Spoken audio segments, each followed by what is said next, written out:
نفاق سے بچنے کا راستہ کیا ہے؟ کیا کوئی انسان کسی دوسرے انسان کے گناہ اپنے سر لے سکتا ہے؟ کفار مسلمانوں کو کس طرح سے اذیت دیتے؟ آئیے جانتے ہیں ان سوالوں کے جوابات کے بارے میں آج کے ہمارے اس ایپیسوڈ میں۔ ناظرین کرام، سلام علیکم۔ سبیل قرآن کے اس تفسیری پروگرام میں ایک بار پھر ہم آپ کا خیر مقدم کرتے ہیں۔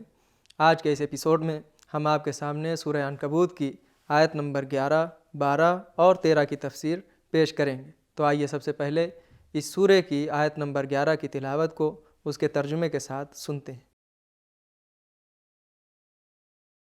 کتاب انزلناه الیک مبارک لیدبروا آیاته ولیتذکر اولو الالباب۔ بسم اللہ الرحمن الرحیم۔ وَلَيَعْلَمَنَّ اللَّهُ الَّذِينَ آمَنُوا وَلَيَعْلَمَنَّ الْمُنَافِقِينَ۔ اور جن لوگوں نے ایمان قبول کیا خدا ان کو یقیناً جانتا ہے اور منافقین کو ضرور جانتا ہے۔ آیت نمبر 11 کی تلاوت اور ترجمے کو سننے کے بعد اب آئیے اس کے نکات کو بھی جان لیتے ہیں۔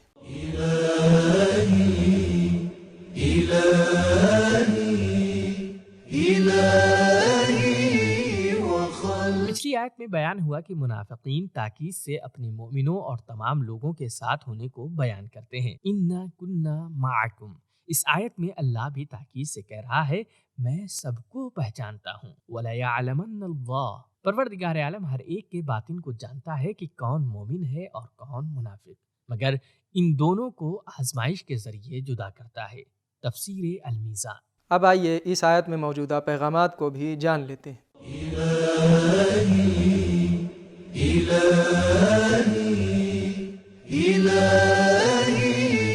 پیغام نمبر 1، اللہ کے علم پر ایمان رکھنا نفاق سے دوری کا سبب ہے۔ نمبر 2، سچے اور جھوٹے مومنوں کو صرف خدا پہچانتا ہے۔ اب آئیے اس سورہ کی آیت نمبر 12 کی تلاوت کو اس کے ترجمے کے ساتھ سنتے ہیں۔ وقال الذين كفروا للذين آمنوا اتبعوا سبيلنا ولنحمل خطاياكم وما هم بحاملين من خطاياهم من شيء إنهم لكاذبون۔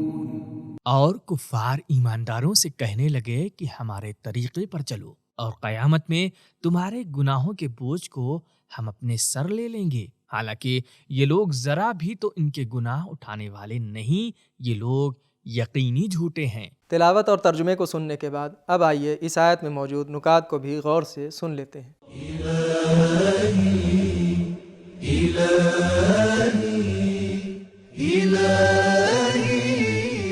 گمراہ لوگ دوسروں کو غلط کام کی دعوت دینے اور تشویق کرنے کے لیے کہتے ہیں اگر اس کام میں کوئی گناہ ہے تو وہ ہمارے سر پر، جبکہ کوئی انسان کسی دوسرے کے گناہ کو اپنے سر نہیں لے سکتا۔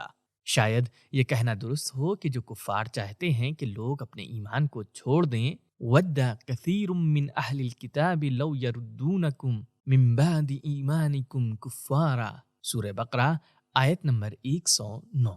وہ اپنے کام کو چند مرحلوں میں انجام دیتے ہیں۔ الف، مومنوں کو پریشان کر کے ان کے ایمان لانے میں رکاوٹ بنتے ہیں۔ بے، جنگ شروع کر دیتے ہیں۔ لا یزالون یقاتلونکم حتی یردوکم عن دینکم ان استطاعوا۔ جیم، کہتے ہیں کم سے کم عمل میں ہماری پیروی کر لو۔ اتبعوا سبیلنا، اور اگر ایسا کرتے ہو تو ہم تمہیں پریشان نہیں کریں گے اور تمہارے مرتد ہونے کی ساری ذمہ داری بھی ہم لیں گے۔ دال، جب ان میں سے کسی کام میں کامیاب نہیں ہوتے تو چاہتے ہیں کہ ان کے ساتھ نرمی سے کام لیا جائے اور سمجھوتا کر لیا جائے۔ اب آئیے اس آیت میں موجود پیغامات کو بھی جان لیتے ہیں۔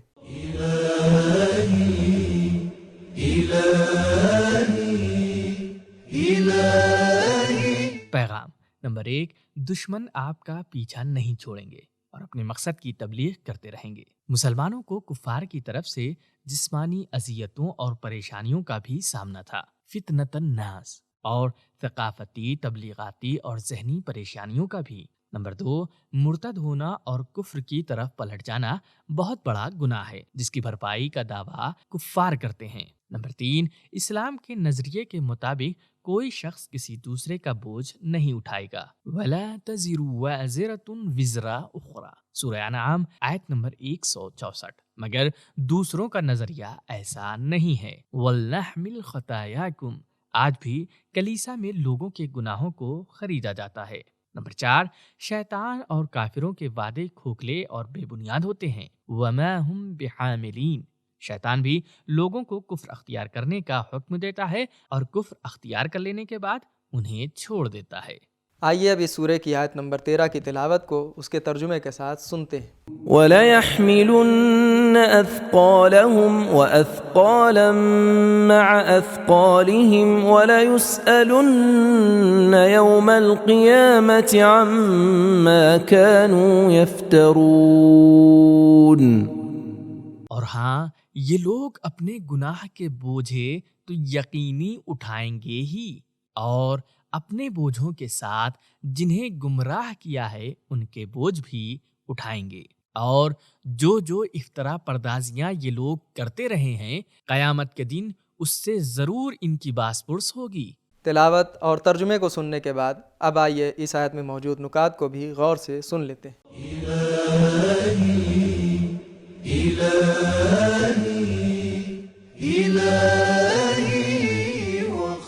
سوال، پچھلی آیت میں تو فرمایا تھا کوئی شخص کسی دوسرے کے گناہ کا بوجھ نہیں اٹھائے گا، تو پھر اس آیت میں کیوں ارشاد فرمایا گمراہ کرنے والے دوسرے کے گناہوں کا بوجھ اٹھائیں گے؟ جواب، پہلی آیت ان کفار کے جواب میں تھی جو مسلمانوں سے کہتے تھے تم ہماری پیروی کرو، تمہارے گناہ ہماری گردن پر، تمہارے ذمے کچھ نہیں ہوگا۔ تو اللہ نے فرمایا ایسا نہیں ہے، بلکہ ہر انسان اپنے گناہوں کا خود ذمہ دار ہے۔ لیکن اس آیت میں ارشاد ہوتا ہے غافل انسان اپنے اعمال کا ذمہ دار ہے، لیکن دوسروں کو بھی غافل کرنے والا اپنے اعمال کے ساتھ ساتھ ان کے بھی اعمال کا ذمہ دار ہے جنہیں اس نے گمراہ کیا ہے، اور جنہیں گمراہ کیا ہے ان کے گناہوں میں کمی بھی نہیں ہوگی۔ تفسیر در المنصور اور تفسیر نمونہ میں بہت سی روایتیں ہیں جو بیان کرتی ہیں کہ اگر کوئی دوسروں کے لیے اچھائی یا برائی کا راستہ ہموار کرے تو اچھائی یا برائی کرنے والے کے ثواب اور عذاب میں وہ بھی شریک ہوگا جس نے راستہ دکھایا اور رہنمائی کی ہے۔ اب آئیے اس آیت میں موجودہ پیغامات کو بھی جان لیتے ہیں۔